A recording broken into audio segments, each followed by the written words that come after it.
What is going on, everybody, and welcome to the Thursday edition of the Stochastic NHL Strategy Show. I'm your host, Josh Harris. The noise has left my basement. We don't have to worry about pipe being laid. The carpet is in now. Got the little guy in the basement playing with my dad, though, so that means Bacon is up here, so it could get a little bit feisty, but we'll see how it goes. We have a 10-game slate here tonight. Clayton reminding me that is not a Knicks hat. Last night, your hat trick pick threw up a 40-burger. JJ Peterka also putting up a 30-burger. My hat trick pick put up 1.5 DK points. That's just the way it goes sometimes. Buffalo looked good early. They gave up a power play goal.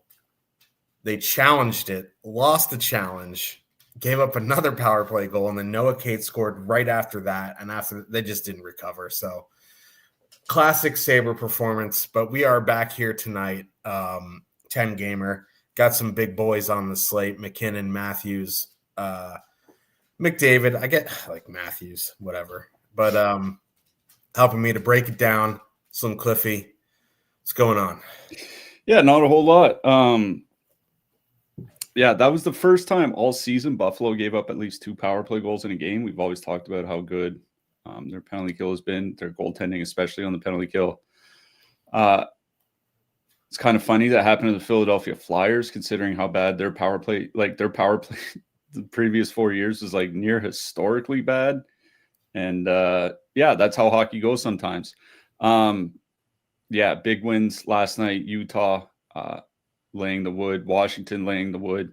Caps look extremely good, regardless of who's injured, who's not, which goalies in that team has looked pretty good, basically right from the start of the season. Of course, we know how last season went. They looked good last year, didn't get past the second round. Those things happen. But yeah, Ryan Leonard looks great. That guy, I don't want to slander Matthew Nyes because I do like him as a player, but I think Ryan Leonard's going to be the player that a lot of people think Matthew Nyes is. That's just kind of the way that I look at it. But of course, we'll see what happens. He has a lot more to prove. We have 10 games ahead of us here tonight. As you mentioned, a lot of big names on the board. Funny enough, despite all those big names, 2 of the top 4 chalkiest lines by leverage are the Los Angeles Kings. We'll get to that at the end of the slate. Very interesting. Feels like hard pass for me without even going into it. But yeah, we'll see what happens. There's a lot of very interesting matchups. Of course, the East is very tight, so feels like every night is very important for playoff implications. Pretty weird for early December, but we'll take it. Yeah. Is there any promo codes to try the Sims? I've never done. We don't have NHL Sims. We do have data. But if you do want to try out the NFL Sims, NBA Sims, MMA Sims, you can click the link in the chat. Use promo code Stochastic15. That'll get you 15% off your first week or month there. Funny videos or anyone else really who wants to give it a spin. But that will get you 15% off. If we have a new promo that comes out, I will let you know. But maybe we'll have something for Christmas. Maybe we'll get Santa some eyes. I don't know. But let's get into this slate.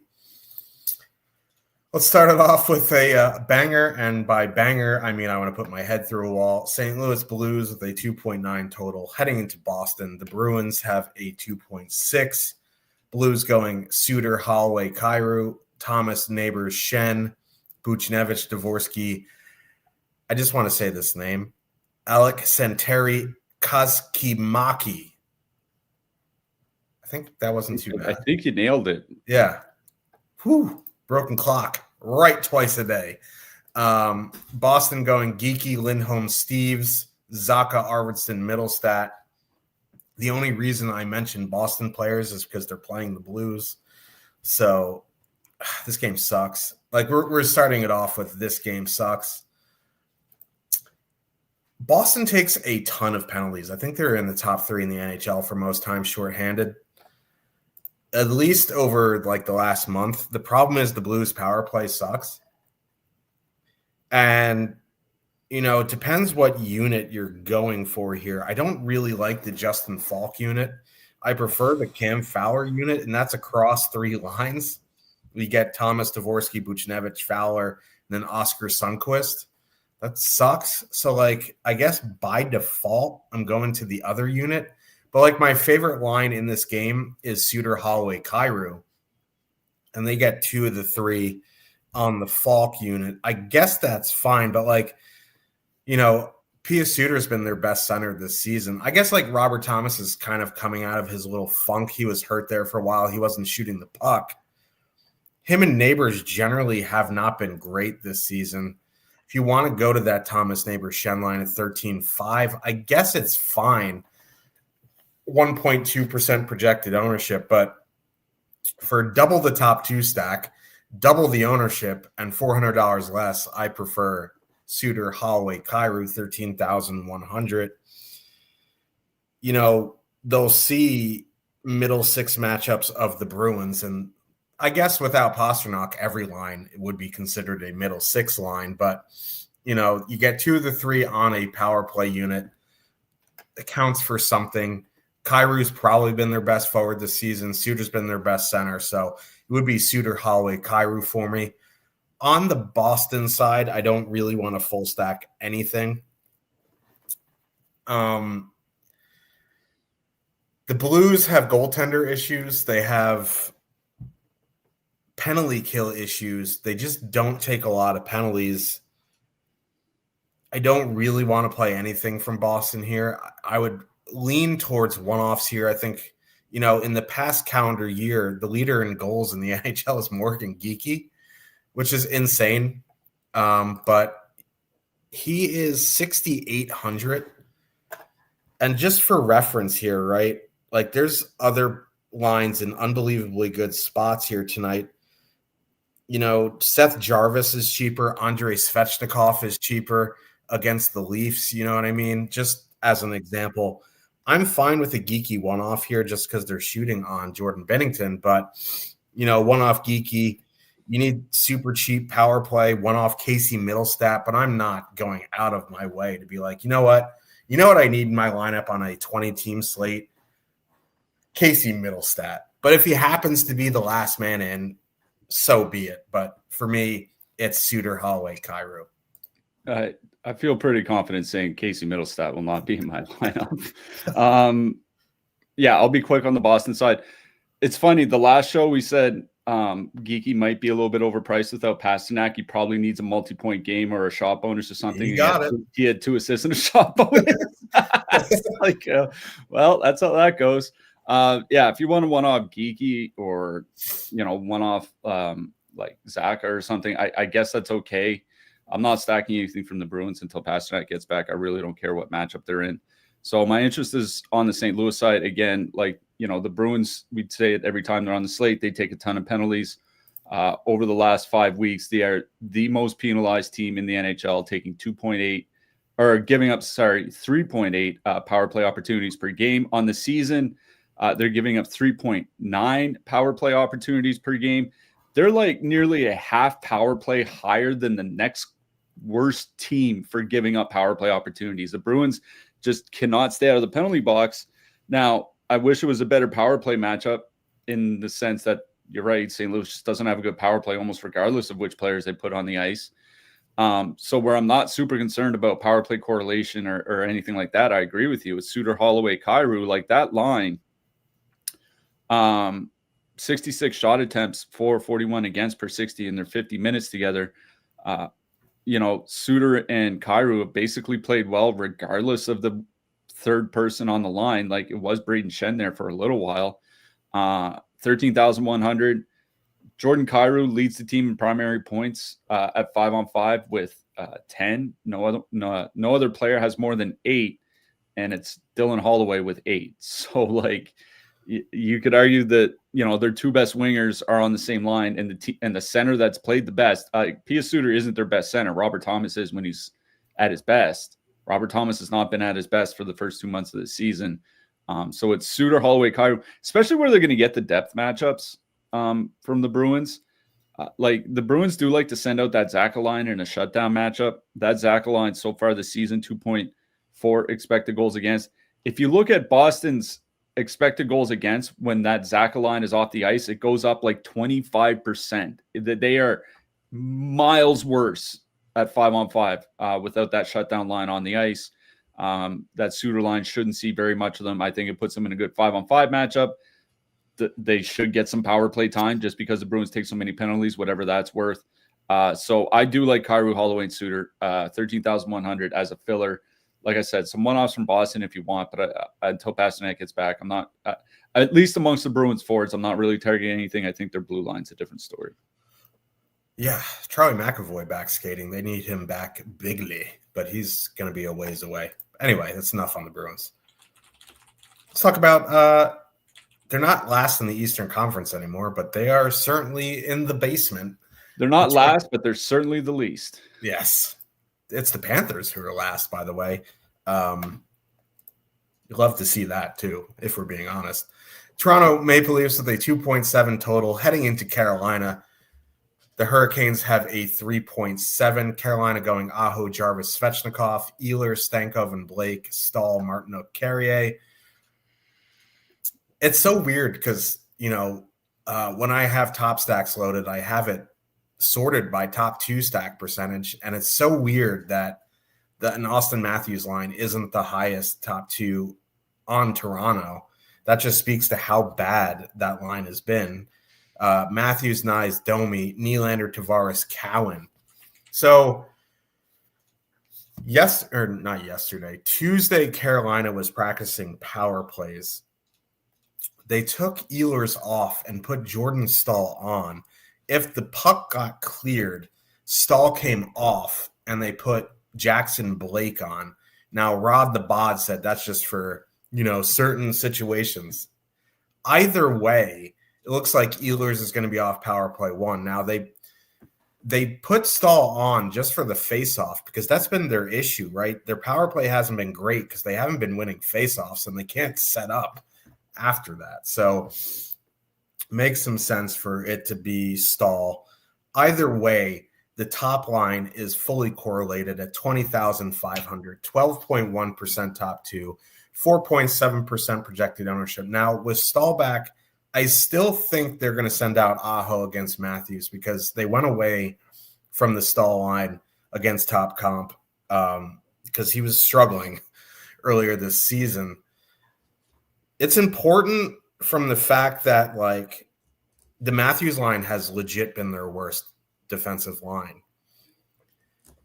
In 50 minutes with Domi and Nyes, 47 shots for, 76 against, 4 expected goals against per 60. Joey Woll literally saving their bacon. They have a bad penalty kill. This Carolina top line has been very good all season. I'm very much in on Carolina 1. Now, you're going to have to make a decision later, obviously, when you're making your lineups, because there are 2 other lines, 20K and up. Tampa 1, who's $400 less with the highest top 2 of the night. And then Colorado 1, who are always really expensive, but we'll get to them when we get there. I do really like Carolina 1 here. It's an unbelievably good spot. Carolina 2 is interesting just because, you're either going to get Ehlers or Blake at some point on the top power play. They have been excellent together. Their offensive numbers are just as good, if not better, than Carolina 1 in the same minute sample.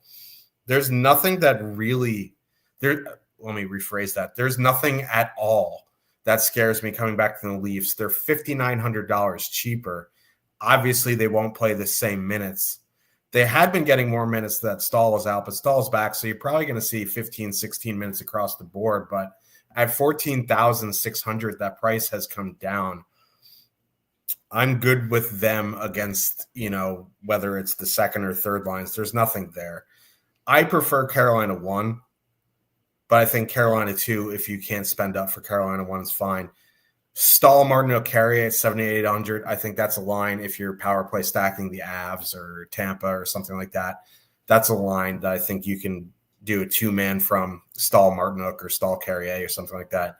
Stahl with power play 1 time if they maintain the zone, he's going to stay on. So Carolina won. I think there's 3 playable lines at 3 different price points. On the Toronto side, like, listen, this is a tough matchup. I know Carolina hasn't been the Carolina defensively as it is. I'm out on the Matthews line. That Aho line has been a legit meat grinder defensively. They like this Matthews line can't even possess the puck. 38% Corsi for in 47 minutes. It's a small sample, and maybe it reverts to the mean a little bit, but that's horrific. So, like, by default, it would be Nylander, Tavares, Cowan, but they're 18K on the road on a 10-game slate. And there are a lot of 17K lines that are very playable here tonight. So I'm kind of out on Toronto here. I guess like a one-off Nylander is fine. A one-off Cowan, he's on the top power play. He's 3,100. Carolina's been taking a fair bit of penalties. You know, the Toronto power play isn't good or anything, but Cowan's 3,100, and he's looked like one of their best wingers. So I'm fine with the Easton Cowan one-off, but generally I'm out here on Toronto. Yeah. I'll start on the Carolina side. Like, one thing about the Hurricanes is they were taking a lot of penalties earlier in the season. Like, lately they've been better. I think it was the last 5 weeks. They're down to 2.4 times shorthanded per game, which is, well below, much better than average. So it's kind of like, are they the team they were earlier in the season, or are they the team they've been basically since Halloween? Probably somewhere in the middle. So, I mean, we don't stack for the Toronto power play anyways. Like, that thing is it's just a nightmare. And, Carolina's penalty kill, not what it was the previous 3 or 4 seasons, but still very good. So bad power play spot. Like, most of the Leafs forwards are projecting very poorly. I don't think that's a surprise given their team total, but like, when you look at their fantasy points per $1,000, Matthews is under 1.6, Tavares is under 1.5, Nylander is under 1.3, Nyes is at 1.5. Like, I think a one-off Easton Cowan, given his role in ice time, makes a lot of sense. Like, beyond that, I really don't have a ton of interest in Toronto. So my interest is on the Carolina side. It's just a matter of what you want to do with them. Like, it's one of those things where, like, I don't have any. I'm not against like one-offing any of the Carolina guys. Like, if you want to one-off Seth Jarvis at 6,700, he gets over 20 minutes, he shoots the puck, he's on with the empty net, top line, power play, all that. Like, that's fine. Andrei Svechnikov, he's a little bit cheaper, projecting worse though. I guess he's fine as a one-off.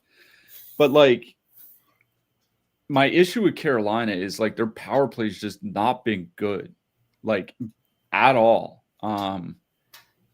With the top unit on the ice when Shane Gostisbehere has been healthy, 6 goals per 60 minutes. Even their expected goals on the power play is at 9.1, which is about league average for a top power play unit. So even if they were scoring better, they would be about league average, which honestly isn't that great.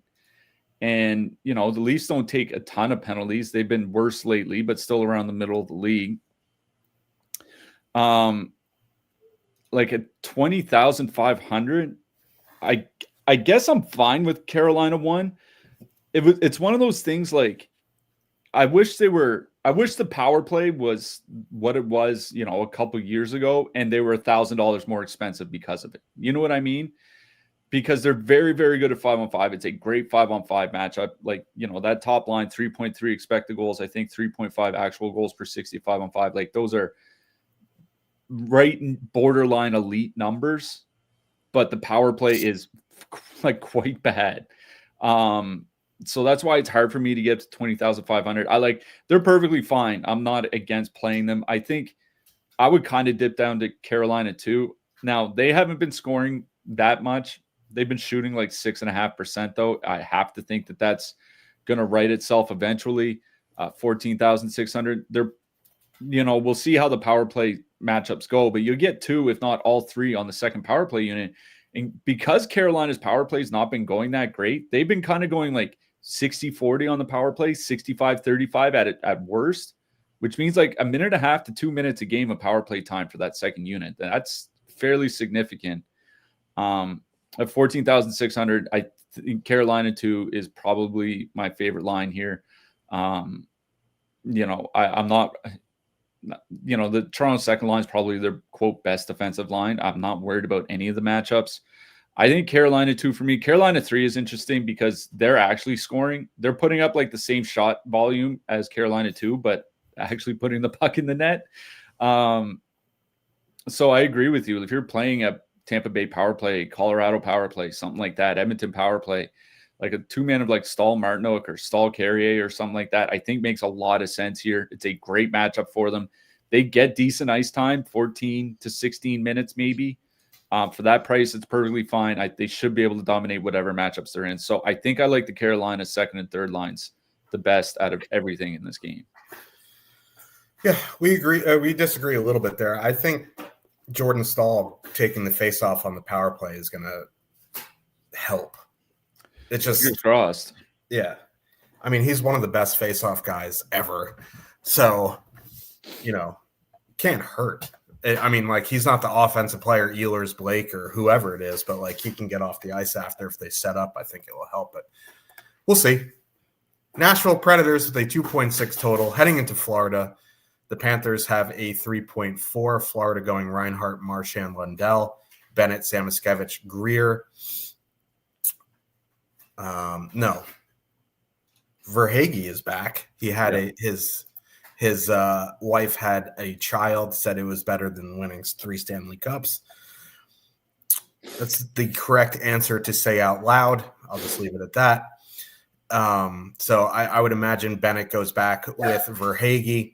Nashville going O'Reilly, Stamkos, Evangelista, Forsberg, Marchessault, Haula. Like, listen, Nashville, this top line has been creating and scoring in a small sample. They're 12,200. This Florida Panthers team just really is struggling defensively now. I'm not saying go out and play Nashville 1 here. They're not chalk, though. So, like, the other night when I liked them, they were over-owned. But, like, at 3%, 12,200 on that top line, I don't mind it just because that Lundell Marchand line has been pretty bad defensively. I wish it was Forsberg instead of Stamkos, but I do like Evangelista here. I think they are playable when they're not chalk here. Forsberg, Marchessault, Haula. I'd rather just one-off Forsberg there. I think, a one-off Evangelista, a one-off Forsberg. In MME, I think Nashville 1 is fine as a filler. My interest, though, is more on the Florida side. We'll have to see where they go with their lines, because I know Reinhart moved up and it was an optional this morning and Verhaeghe's back. I would still imagine Bennett, Verhaeghe, Greer is a line regardless of what happens. They have been very good. The Nashville depth is nothing to ride home about. I think it would be Bennett, Verhaeghe, Greer for me. Like, if Reinhart, Marchand, Lundell is a line, I wouldn't mind them. I have to think that Samoskevich goes back up there. I don't know for sure. But if it is Reinhart, Marchand, Lundell at 19,100, I don't mind them. I don't love them, but, I don't mind them. So for Florida, it would be Bennett and Verhaeghe. I think a Reinhart one-off is always in play. But, yeah, Nashville 1, I think, is fine in MMA as well. Yeah, you mentioned the defensive issues for Florida over their last 15 games. They're basically right in the same range as Chicago, the Islanders, Anaheim, Montreal by expected goals against. And because Bobrovsky hasn't been very good, Tarasov had that bad game, their goals against, it's 25th in the league in that stretch. So, like, this is not, this isn't the 2024 Florida Panthers where you're going in and you're facing Barkov and Reinhart, and then you're facing Forsling, and it's 1.6 expected goals against or something. Like, this is not that team. So because of that, like I kind of agree with you on the Nashville top line. 62 shot attempts, 3.9 expected goals in their 40 minutes together. You get 2 out of 3 guys on the top power play unit. 12,200. They're priced as a filler. So like even if you only get like one correlated goal with like 4 or 5 shots between them, like it's okay. If they get 2, then you're kind of rolling. So I don't mind Nashville 1. There are a lot of fillers on the board that are playable here tonight. I think they're just kind of one in the mix. They're not something that I'm necessarily chasing. For me, it's the Florida side. I kind of like that Florida top line, assuming it's Reinhart, Marchand, Lundell. We know that they're going to be perfectly correlated. Now, Nashville has generally, like, it's one of those things where Nashville has generally had good penalty killing metrics, but their goaltending has been abysmal. You got to think the goaltending gets better, but are the metrics going to hold up in that time span? I mean, we'll see what happens. But Florida's top power play, we keep saying it, since they abandoned the 3-forward, 2 defenseman setup and went to 4 forwards, 1 defenseman. It's legitimately been very good, like not just above average, but like, 10, 11 goals per 60 at 5-on-4, which is really good numbers. Not elite, but really good. So perfectly correlated on a good power play, which kind of differentiates them from Carolina for me. They're over $1,000 cheaper than Carolina. Not worried about any of the matchups from Nashville from a 5-on-5 perspective. We know Reinhart's going to get minutes. We know Lundell's going to get minutes. Marchand's been incredibly productive this year. He's kind of he's one of the big reasons why they're even, somewhat close to a playoff race.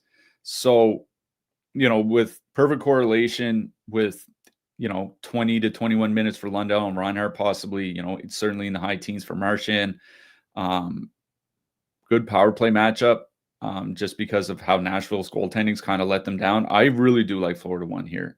That's why I'm not super high on Carolina, because this Florida line, above average, not great at 5-on-5, but so much better on the power play than Carolina that it's kind of hard to ignore. So for me, it's Florida 1. I don't mind dipping down to Florida 2, assuming Verhaeghe's back there.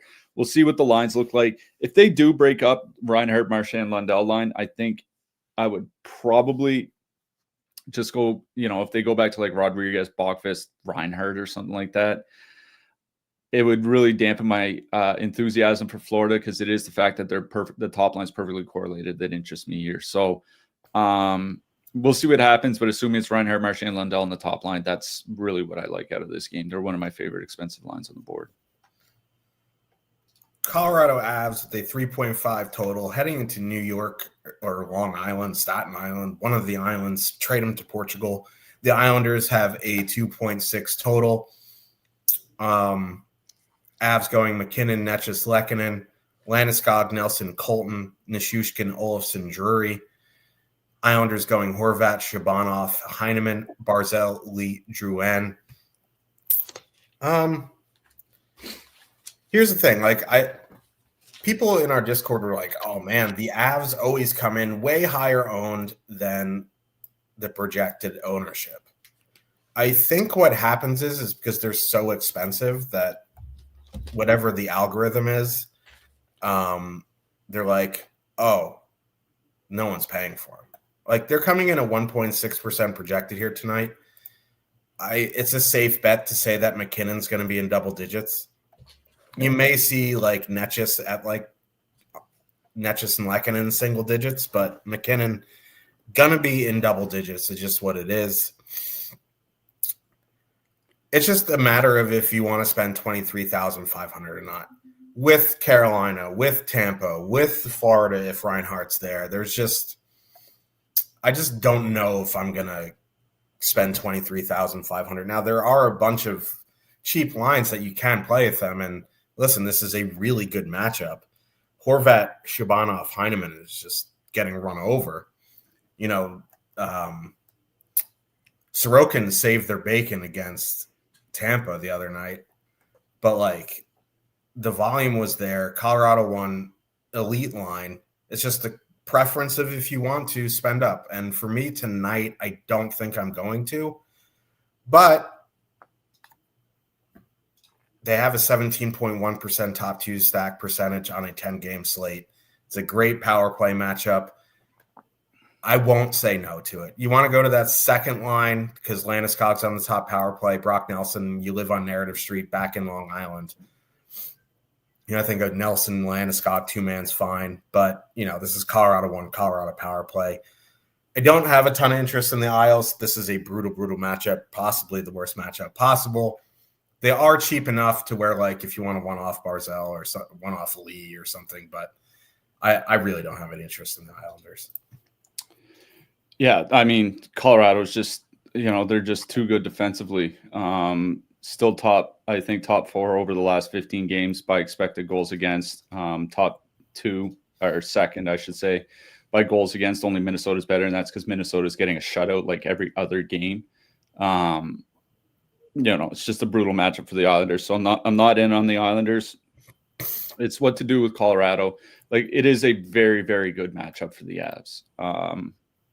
The top line hasn't been anything great defensively. Even the Drouin or the Barzal line, rather, which they do sometimes use in a shutdown role, has not been good defensively either. 3.2 expected goals against per 60, 61 shot attempts against per 60.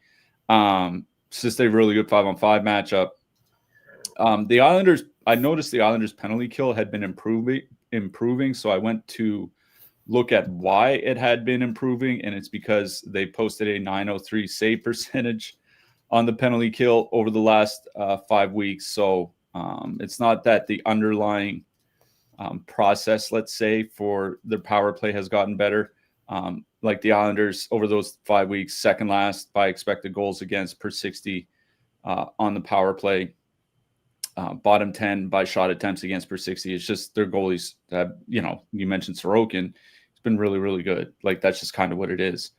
And, the Colorado power play has been a lot better with Gabriel Landeskog. Not great, but at least above average, which is something that the power play wasn't before they put him on there. The shot attempts for the power play have gone up 30%. The goals have gone up 70% or something like that, riding a bit hot. Maybe it was a bit cold before, but now it's a legitimately good power play. And you add that to the fact that, if you want to, I think you can take off Lehkonen, you know what I mean? And put on Gabriel Landeskog instead, save yourself $1,300. All of a sudden, $22,200 is a lot more palatable. You can do something like that. Listen, Colorado, I think, one of the top lines on the board. They're my top line on the board, period. It's just a matter of what you think of Tampa Bay and their matchup against Pittsburgh. But even if, they do come in at 5, 6, 7, 8% ownership, I think that's perfectly fine. And like I said, you can substitute in Landeskog. So I really do like Colorado 1 here. I think it's a great matchup for them.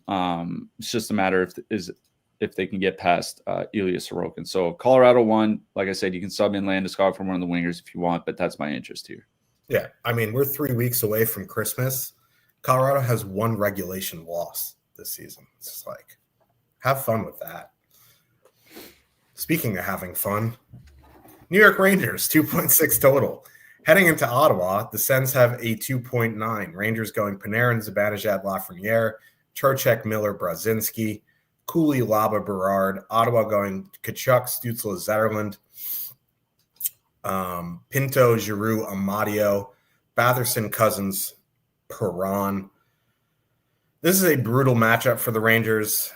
They survived not having Fox in the first game. I wouldn't get too comfy in that scenario. Schneider didn't look awful. He can move the puck, but he's not Adam Fox. Let's not kid ourselves. Gavrikov stepped up big time.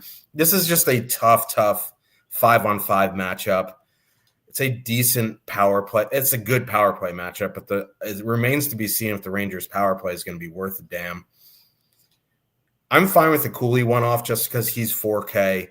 He is high energy, but really I'm not going out of my way to play Rangers here tonight. My interest is on the Ottawa side.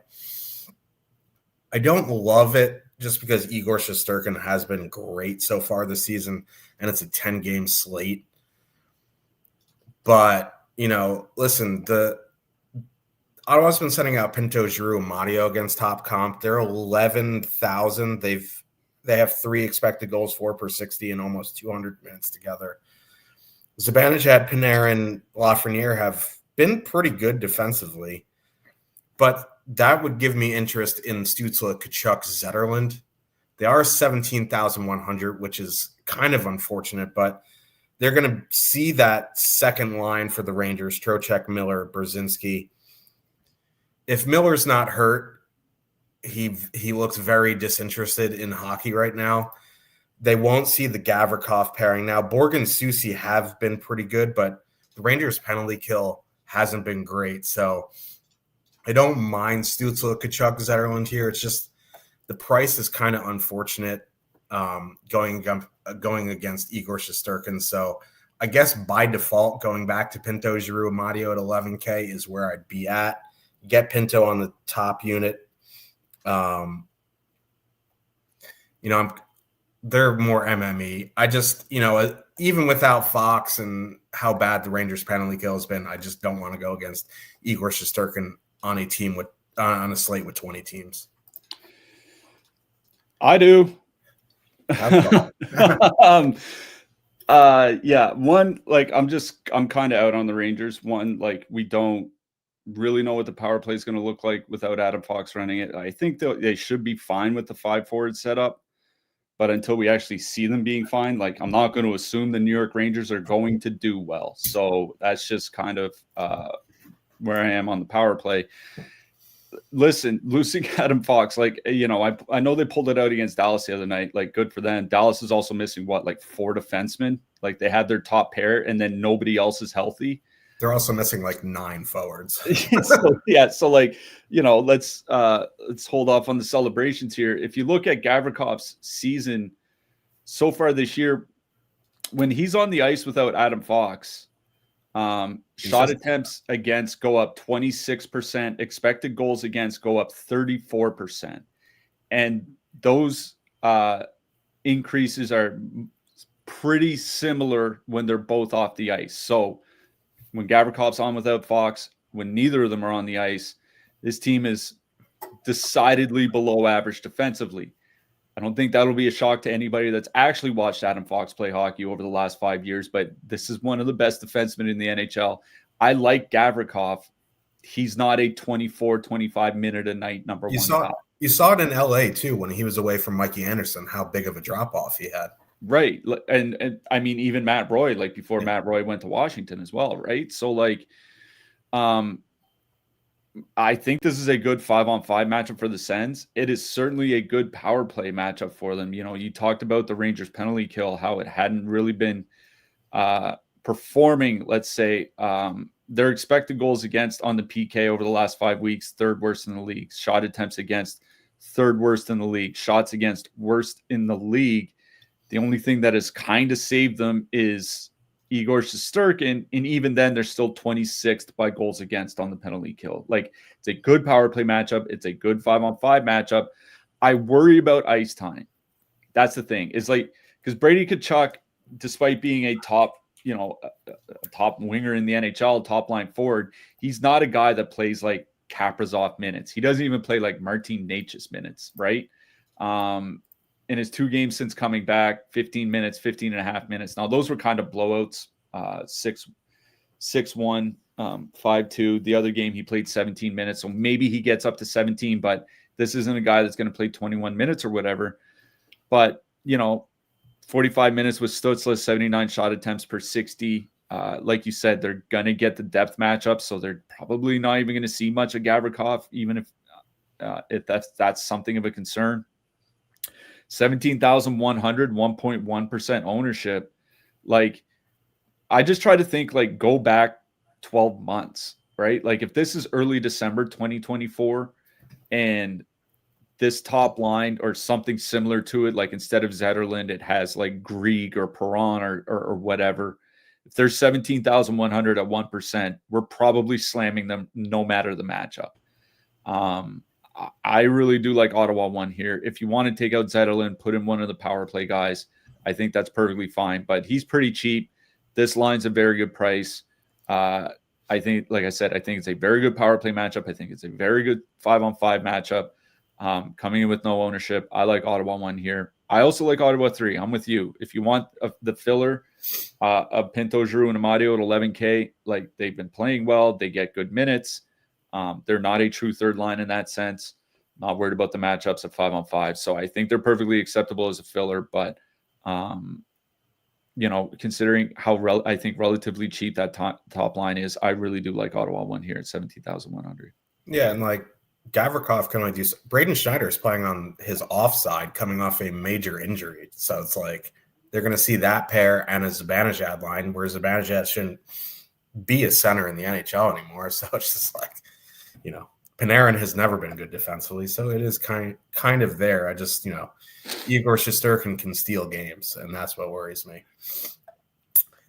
Pittsburgh Penguins with a 2.8 total heading into Tampa Bay. The Lightning have a 3.6. Tampa going Kucherov, Hagel, Cirelli, Gensel, Paul, Bjorkstrand. Pittsburgh going Crosby, Rust, Hayes, Malkin, Mantha, Novak, Kindle, Koivunen, Rucker, McGroty. No Vasilevsky in net here tonight. It is Jonas Johansson. And as Jonas Johansson's seasons are going, he's having a better one for him, but he still has a save percentage under 9. It's 895. That's like a career year for him. I just like Pittsburgh 1. It's the Connor Dewar, Kevin Hayes conundrum. They're 17,200, and with Hayes there, they're getting obliterated defensively. Not that, if Kindle was there, it would be much better. But, Hayes doesn't add a ton offensively. I just don't mind Crosby Rust just from the sheer fact that they're shooting on Jonas Johansson. But, you're going to see a bunch of Hagel, Cirelli, Kucherov. And while they haven't been great defensively, they've been an absolute wagon offensively. And that concerns me a little bit when you're going up against a team that struggles defensively like Pittsburgh. So it does worry me from taking Crosby Rust there. I don't mind the third line, Kindle, McGroty, or however you pronounce it, McGroty, Koivunen as a filler if you're doing something with Colorado. Kindle has been shooting the puck. He's on the top power play. Kindle and Koivunen in 75 minutes together this season, 3.6 expected goals for, 74 shots for per 60. They have been excellent together. It is not the best matchup, but it is Jonas Johansson. So honestly, I think going to Kindle, Koivunen or Kindle McGroty, I think is fine. I don't have a ton of interest in that second line. They just haven't been great. But my favorite line in this game is Tampa 1, 20,100, 22.4% top 2, highest on the night, 19% ownership. They did let a lot of people down the other night in Long Island, but it's not like they played poorly. They just got Sorokin'd, which happens. In 100 minutes this season, 5.6 expected goals per 60, 4.7 actual, 81 shots for, 51 against. This line is an absolute wagon. It's just a matter if you want to play them, Colorado, or Carolina if you're paying above 20K. The dogs like them. Bacon is back. I think, Tampa 1 is firmly in play for me. This is a great matchup. I love Tristan Jarry, and he's actually had a very good season, but, I will side with the elite offensive line over a good goalie any day of the week. So Tampa 1 for me. Tampa 2 is fine at 13.8. They're coming in with a lot of negative leverage, 10.1% projected ownership. And again, it's the conundrum of, am I playing Tampa without Kucherov? The answer is a resounding no. And Pittsburgh does have a good penalty kill. I know they got roughed up in their last game, but I'm just going to go to Pittsburgh 1 here. Tampa 1. And I think my favorite thing on the Pittsburgh side is Pittsburgh 3. I do like Pitt 1, but I worry about the matchup just because that Tampa top line has been so dominant. Yeah. Pittsburgh Penguins on the season, 4th best penalty kill in the league by penalty kill percentage. If you look at just the last 5 weeks, fewest goals against per 60 on the penalty kill. Like their PK has generally been very good, basically from the first game of the season, like very good to great. So it's not really a good power play matchup for Tampa, but you're like you mentioned the 5-on-5 numbers for that top line. Like they're just absolutely ridiculous. And because they're running Kucherov on both power play units, they're technically correlated on the second power play unit as well. So you get the power play correlation. You get good ice time. As long as the game is close, you'll get good ice time. They've been pulling the ice time back when they're up like 4-1 or 5-1 or something. But you got to think if they're up that many, then that line got involved. They're not my favorite line of the night. Like by upside, I still have Colorado number one, but like this is right behind them, and they do have the higher top 2 stack percentage for over 3K cheaper. It's just a matter if you want to pay up for the ownership. Like, as good as that line has been, it's not like the Penguins are bad defensively. You know what I mean? Like I mentioned how good their penalty kill has been basically all season, certainly over the last 5 weeks. I mean, that kind of extends to 5-on-5 where they've been about league average. Like not great, but not bad by any, like this isn't last year's Pittsburgh Penguins team. Listen, I do think Top Stacks has them as a number 1 line on the board. I have them as number 2. Like they are possibly, when you factor in price, they're probably the best option on the board. It's just a matter if you want to play them at 20% plus ownership, because they are going to be heavily owned tonight in that matchup. I'm probably not going to.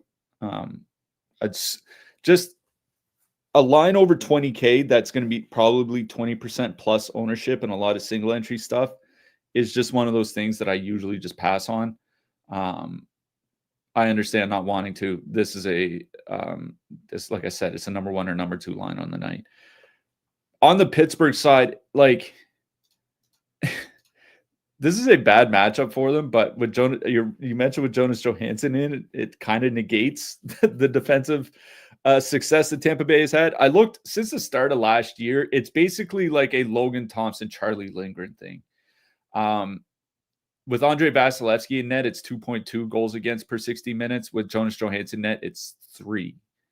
It's a 0.8 goals, basically goals per game difference. It's a lot. So like, I get wanting to play Pitt 1. They're right there with Ottawa, and I'm going to be honest, it's why I'm not super excited about Pittsburgh, is because I think I'd rather play Ottawa here tonight. Like Ottawa at home against a Rangers team without Fox, or Pittsburgh on the road against a Lightning team without Hedman and with Johansson in net. I kind of see it as like a little bit of a wash. Like obviously there's a big difference in goal between Shesterkin and Johansson, but I do think it's a much better 5-on-5 and specifically and especially a power play matchup for Ottawa. Like this isn't a good power play matchup for the Lightning. Now they're good enough to go like 1 for 3 or something, and then you're on your way. But I do think Pitt 1 is firmly in play. For me, it'd be like 20 max and above. I honestly think my interest more on the Pitt side would be Pittsburgh 3, that Kindle, Koivunen, and McGroarty line. Take any 2 of those guys, probably Kindle plus one of the wingers, either Koivunen or McGroarty. Like I watched that game, McGroarty's debut. They were probably Pittsburgh's best line in that win over Philly. At least I thought so at 5-on-5. They're generating plenty of chances. They just didn't finish. I think like if you're playing an expensive Colorado or Edmonton or whatever, Pitt 3 is one of those. You grab a 2-man of Kindle plus Koivunen or Kindle plus McGroarty. Like I think that 2-man makes a lot of sense. That's probably my favorite thing on the Pittsburgh side, is to pair one of the, a 2-man from that line with one of the expensive stacks. But yeah, Tampa 1 is one of the best lines on the night. Agreed. I know we don't have time, but are we ready to have the conversation that Tampa won the Sergachev trade? JJ Moser is having a ridiculously good season. I mean, you're not wrong. That he's Julian Brees Boys. I call him Brees Boys. I don't even know if that it is, but he is an excellent GM. Detroit Red Wings with a 3.2 total heading into Columbus. Our Fighting Marchenkos have a 3.3 total, and he's back. Like Voldemort, he's back. Fantilli, Marchenko, Voronkov, Monahan, Johnson, Sillinger. Detroit going Larkin, Raymond, Finney, DeBrincat, Kane, Cop. This line, 16,900, 11.8% top two, 14.7% projected ownership. Now, when Marchenko is out, that top line, the minutes were not great, no matter who was up there. I wonder if they bump back up to, 17, 18. This is a pretty good matchup here. The one thing that does concern me is Larkin, Raymond, Finney haven't been awful, and they're going to see a lot of that Seider-Edvinsson pairing, which is really, really good. It is a good – Detroit's penalty kill has improved. It's still a decent power play spot, but, obviously their power play issues were maybe Marchenko related, and he'll help the power play, but it still wasn't, elite when he was there. At almost 15% projected ownership, that does give me some pause. If it was Seider, Sherratt, sure. But Seider, Edvinsson have legit been very, very good. That top line, really not awful. I really wanted to play Columbus one here, and I still might at the price. I think it's fine. But 15% ownership in a matchup that isn't as great as it seems, I think it's more 20 max-ish for me. The second line is interesting just because, once you get past that Seider pairing, Axelsen and Palinka, Sherratt, and Johansson, Hamonic, just garbage. Monahan and Johnson or Monahan and Sillinger have good numbers together this season. They're 11,800, coming in under 2%. You get Monahan in the top power play unit. They love playing Sillinger his minutes. It's kind of like the Dawson Mercer thing. Mercer has been good for DFS, so same thing with Sillinger. He gets his minutes. I don't mind Columbus 2 here as a filler. Columbus 1's still my favorite. I really wanted to play them, but I think I'm leaning towards MME for them. On the Detroit side, this is a really, really good power play spot. Merzlikins honestly has been pretty good this season. So is Jack Greaves, but the amount of power plays Columbus will give you, how good this Wings penalty or power play has been. I think I know Detroit 2 was optimal the other night. Andrew Kopp didn't really do fuck all. But I still think I would go to the top line, Larkin, Raymond, Finney. If you want to leave off Finney, add in Kane or DeBrincat. I think that would be fine. You add in DeBrincat, though, you're right under what Colorado 1 costs. So I think it would be Kane. I guess you could go Larkin, DeBrincat, Kane. That would be, just under 22K. That's a little bit more reasonable if you want to leave off Larkin. It would be some sort of power play stack for me. I think Detroit 1 is fine, but I would do some sort of Detroit power play stack. I like Columbus 1. I think Columbus 2 as a filler is fine. I'm leaning towards more MME for that top line just because of the matchup and ownership. Yeah, I'm not sure about the matchup for Columbus 1 because I was looking in Marchenko's last home game. They're at home against Montreal. Right? They saw almost no time against Nick Suzuki, almost none. It was pretty exclusively the third line. They got some ice time against the second line. Now Olivier's out. That's the one concern I would have. I agree. I just looked at their last game against Pittsburgh with Olivier out. Obviously, Marchenko wasn't in. They still used Coyle and Lundestrom in the shutdown matchup almost exclusively, leaving Fantilli and Voronkov against the third line. I do think there's a chance that they see some depth matchups here tonight. We're back. Yeah, that's why, even if, they do have a little bit of negative leverage, 11.8% top two stack, 14.7% ownership. For under 17K, I think it's perfectly fine because, if you use that line at 16,900, you probably pair them with another line in and around that price range. we'll get to Minnesota in a second. There's a couple lines in Minnesota that are like 4 to 6% owned. We just went over Pittsburgh, that is under 5%. We went over Ottawa, which is like 1 to 2%. There are a lot of lines in that price range with low single-digit projected ownership that you can pair with them. Yeah, I do worry about the power play. Like Columbus, maybe it was a Marchenko problem. Maybe it's a Columbus just hasn't had a good power play since Christ was a Carpenter problem. So I'm not super jazzed about that, but like, for under 17K and like the ice time thing has been a concern. Fantilli's still getting his minutes though, right? Like quite often Fantilli's still between like 19 and 21 minutes. It's just the wingers weren't getting any, who can't relate. Kirill Marchenko probably should still be in the high teens, right? So, like, I'm not super concerned about the minutes. I think the 5-on-5 matchup is pretty good. I really do like Columbus one here. They're going to be pretty chalky, but it is what it is when a line's this cheap in a good home matchup. So I do like Columbus one. On the Detroit side, like, I think Detroit one is very playable here. I'm not worried about any of the matchups on the Columbus side. Columbus is in a weird spot where they're like, their penalty kill is not good, but they don't take very many penalties. Like the third least penalized team in the league on the season over the last 5 weeks, the least penalized team in the league. It's just that their penalty kill is generally just not being good. So I do think if you want to turn into the power play stack is fine. Detroit one just outright at 18,300 is perfectly fine. Like, 220 minutes this season, 66 shot attempts, 3.1 expected goals. Lucas Raymond, 31 shots in his last 10 games. That's usually a problem with him is the shot volume. Like sometimes he'll have a couple assists with like one shot, and it's like, where are the shots, bro? He's been shooting a lot more lately. So I think Detroit one is playable here. They're not my favorite line in that price range. Columbus one is easily my favorite line in this game. Well, that answers that, because I did have concerns without Olivier and Marchenko back that they would be going out against that Seider pairing. But,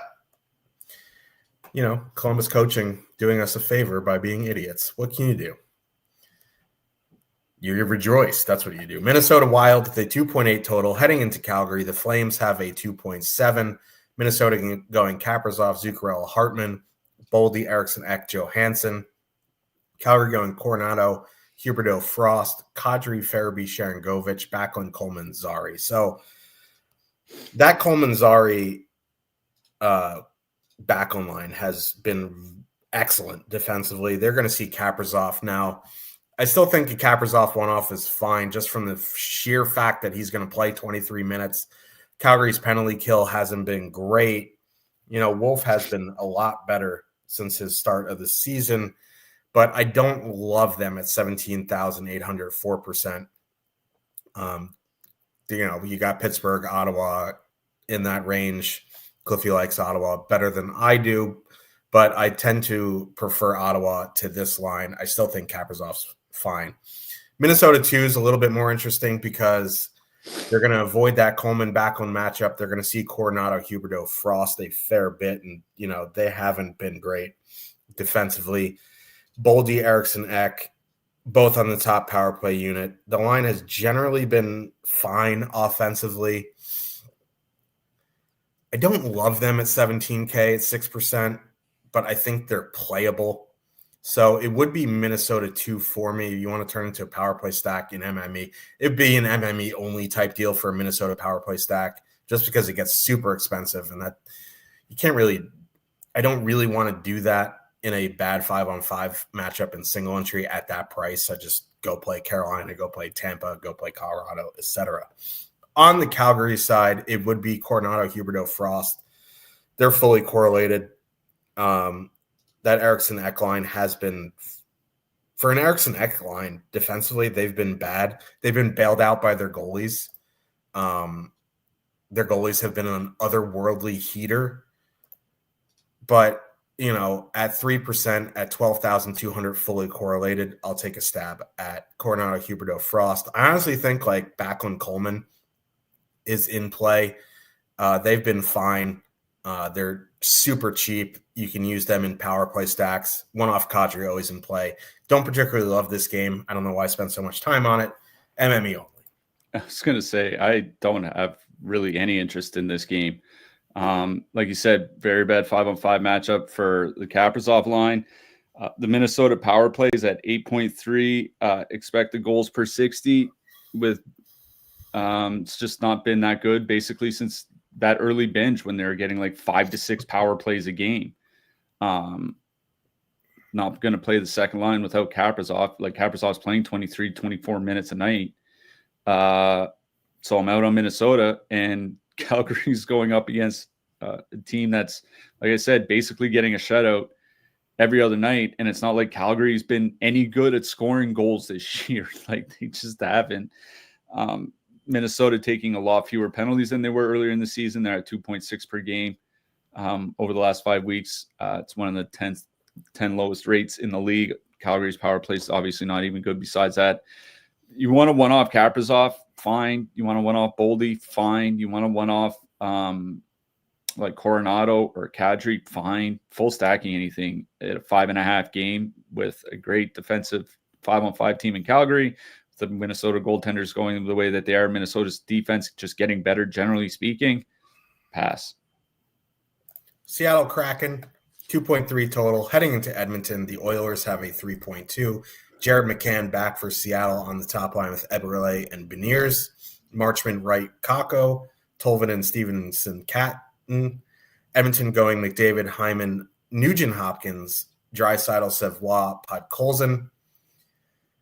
That Draisaitl line coming in 3x their top two stack at 13,900. I don't really want to do that.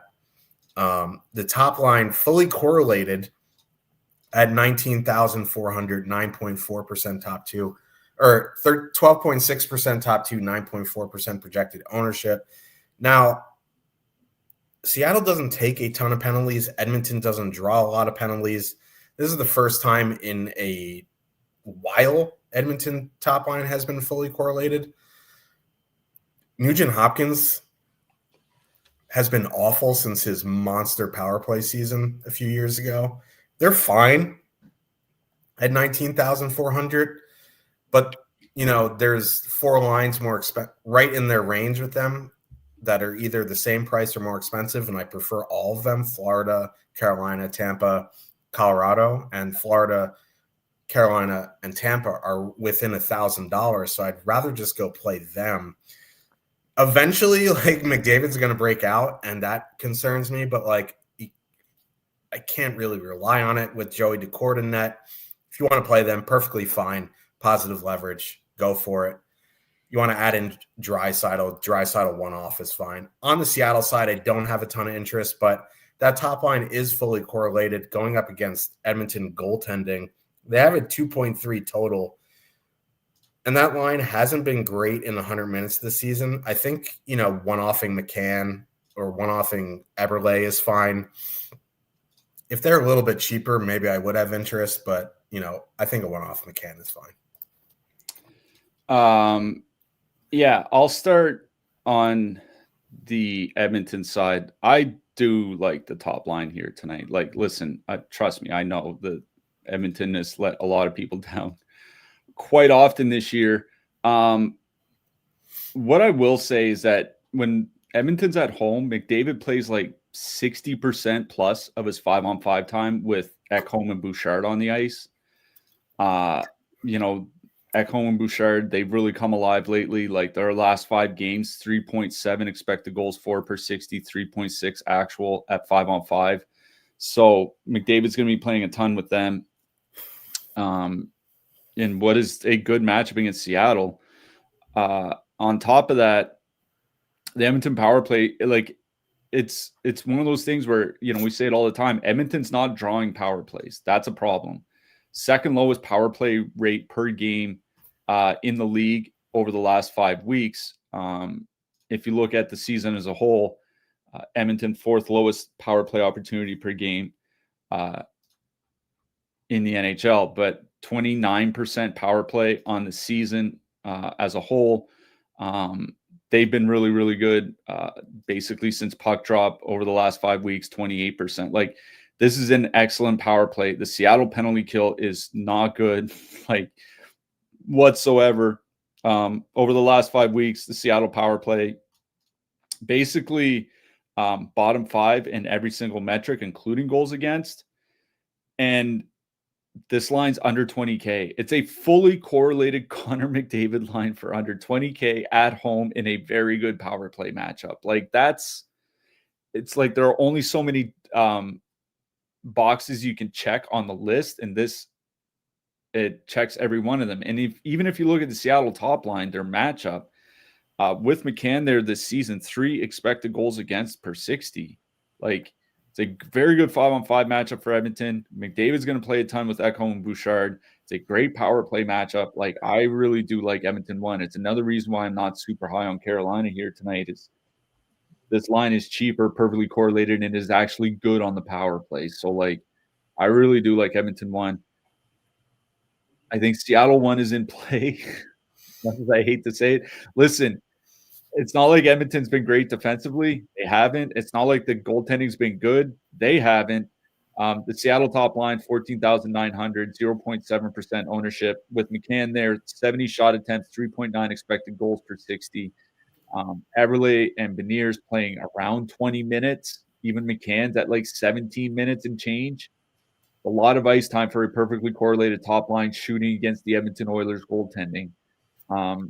They're more at 14,900. They're not a filler. That's the thing that kind of bothers me. Like at 12,300 or something, I'd probably be all in. Here, they're priced like a mid-price stack. I think it's a little too expensive. But if you're 150 maxing or 20 maxing, I do think you should consider them. But for me, this is an Edmonton 1 game all day long. Funny enough, I would have more interest in Edmonton if it was in Seattle, just because they send out Stevenson.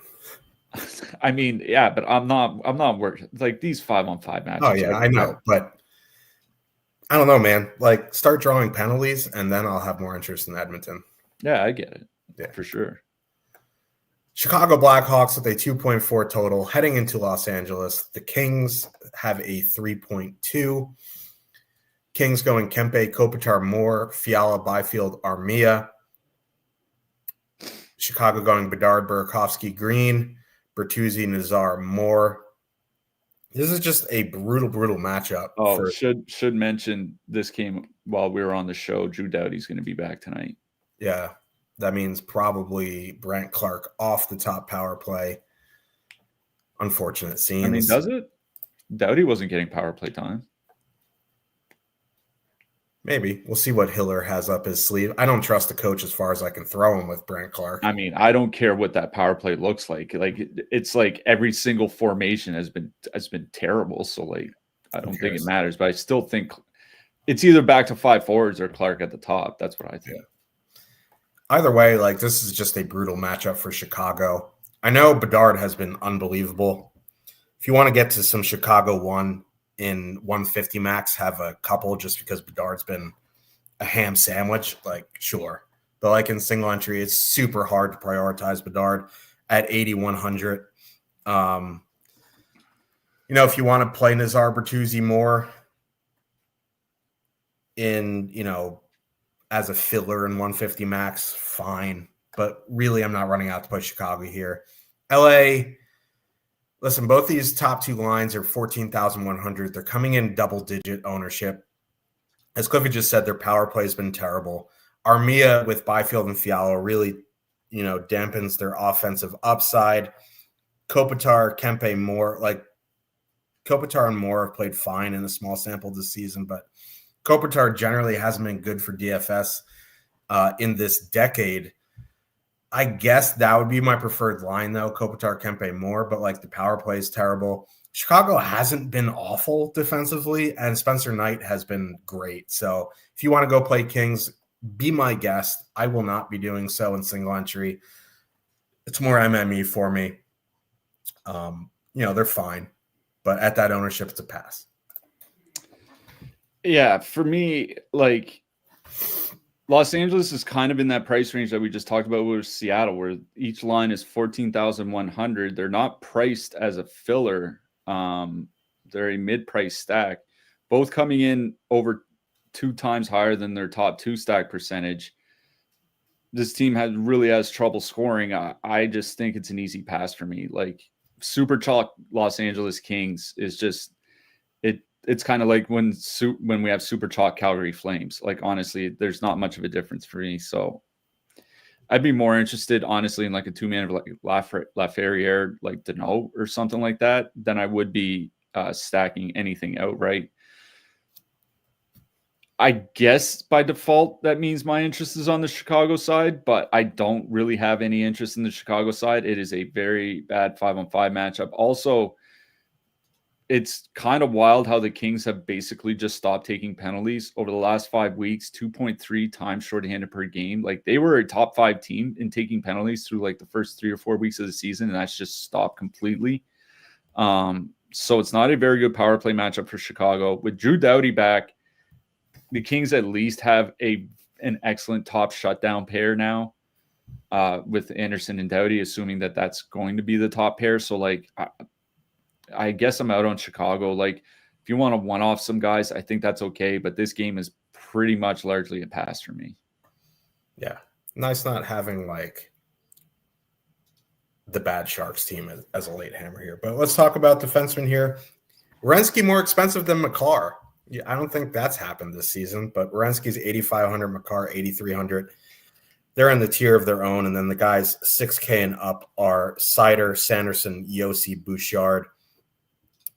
You can argue till you're blue in the teeth whether you want to play Werenski or Makar. They're both very good plays here tonight. I would lean Makar just because he's cheaper in a better power play spot. But they both play insane amounts of ice time. They're very good, obviously. So 1 and 2 there. No issue with Seider. He plays a ton. Honestly, like, I know I'm not super high in the Sens, but Sanderson 6,300. He plays a ton.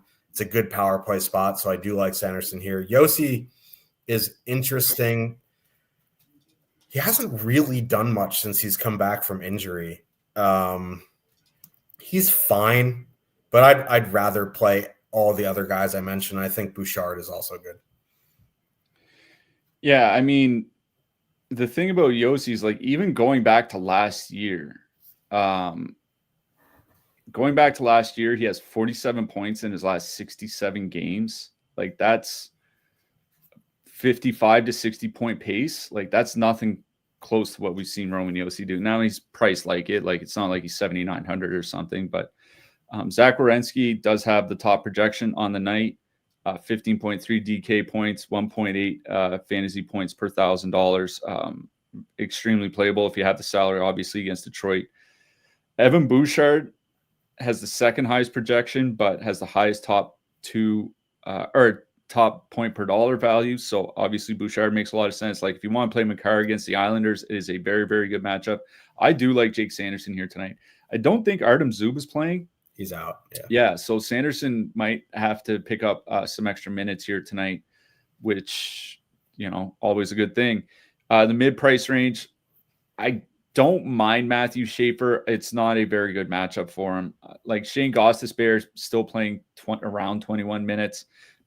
Really good matchup for Carolina. I think he's okay. I'm not a big Calgary fan here tonight, but, Rasmus Anderson still getting power play time. Still playing 23, 24 minutes a game. He's always live for a shot block bonus as well. So I don't mind Anderson.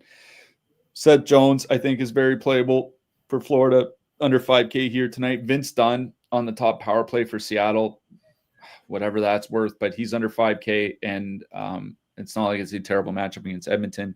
Under 4K, Ivan Provorov projects very well in the matchup for Columbus. Hampus Lindholm, under 4K for Boston. Gustav Forsling, he's always in play when he's under 4K, especially in a good home matchup for Florida. Devin Taves, we always say, if you don't want to pay up for Makar, Taves is just fine. Vladislav Gavrikov might have to play a ton of minutes here for the Rangers, so him or Schneider, I think, is perfectly fine here tonight. Under 3K, Adam Pelech, he might put up some blocks. I do worry about point potential against Colorado. Nikita Zadorov, as long as he's under 3K, and Matt McAvoy is out, he's still playable. Jordan Spence, 2,800. No Shabbat, no Zub. He might have to play some serious minutes here tonight for Ottawa. So Spence under 3K certainly. Charles Edward Dastus for Tampa Bay. Not necessarily a good power play spot, but he's only 2,600, and Tampa Bay's at home, and it seems like everybody wants to play them except for the cheap defenseman that's getting power play time. So I get 2,600, sign me up. Charles Disastrous, that's what I call him. But you didn't mention your boy for the first time. You look at you evolving, Colton Parayko. You didn't mention him for the first time this season. I'd rather play Broberg at 4K if the minutes are similar, honestly. But let's talk about goalies here. The top range is a bag of ass. I don't have any interest in any of them, really. I guess, like, by default, Mackenzie Blackwood would be a good cash play just because the Avs are like a minus billion favorite here tonight. But, like, I don't really want to play him in GPPs unless you have 8,500 available for your last slot. I'm not going to force Blackwood in. I don't really want to play Darcy Kemper at 8,400, Jonas Johansson, Bob, and Picard. Like, pass. I think it starts getting interesting in the 7Ks. I don't think the Rangers power play is going to be great without Fox. Levi Miralainen at 7,900 is fine. Even Bennington, I think, is fine. But, like, the problem is, like, Philip Gustafsson's at 7,800, and the Flames just throw a bunch of crap on net, and the Wild goaltending has been insane. So Gustafsson, I think Wolf in the same game is fine. Going to the cheaper guys like Shesterkin, I'm going to play out of protest because you like the Sens. Honestly, I think Joey Woll is fine because if the Leafs win that game, it is going to be on the back of Joseph Woll. For super cheap, I think it would be UC Saros at 7,200. Florida, pretty good shot volume team. Hasn't been great of late. I don't really want to play Jari. I think Spencer Knight is as cheap as I'd go at 7K. Kings have issues scoring from time to time. I know Sorokin's been good, but 6,900 against the Avs is just a tough bet. So Spencer Knight is the cheapest I'd go. Yeah. Philip Gustafsson has the highest projection of any goalie here tonight. I don't think that's a surprise. 7,800. He's gonna carry double-digit ownership, probably like 15%, 20%. I don't really care. It's a really good matchup. So I do like Gustafsson. Blackwood, if you have 8,500, perfectly fine. Seems pretty live for a win considering Colorado and their record so far this season. So Gustafsson, Blackwood. I don't hate the idea of playing Kemper. I do think Los Angeles wins that game at home against Chicago. I just worry about shot volume, and maybe Chicago has one of those games where they put up like 2 goals on 19 shots or something like that. But as long as he gets the win, you should be fine. Cheaper goalies. I mean, I do like Igor as well. Listen, it feels like one of those things. Either Ottawa gets to 5 goals or Igor stops, 31 of 31 for a shutout. Like, that's just what the feeling that I have. Spencer Knight, I think, is very playable against Los Angeles. So, like, I do think both goalies are in that game. So, in that game are playable. So, Gustafsson, Blackwood, for me, amongst the more expensive guys, Igor, Spencer Knight for the cheaper guys. Yeah, I shouldn't say goalie ownership doesn't matter. It doesn't really, like, goalie points matter, but if you're fading Gustafsson and he's chalk and he busts, then you're looking good. But goalie points at the end of the day is what matters. We have a 5-gamer here tomorrow. We should be back unless, DK has been running out some pretty pooper stuff on Friday, but we'll see. Who are you liking for your hat trick pick? I'm going with a Josh Harris special tonight with Adrian Kempe.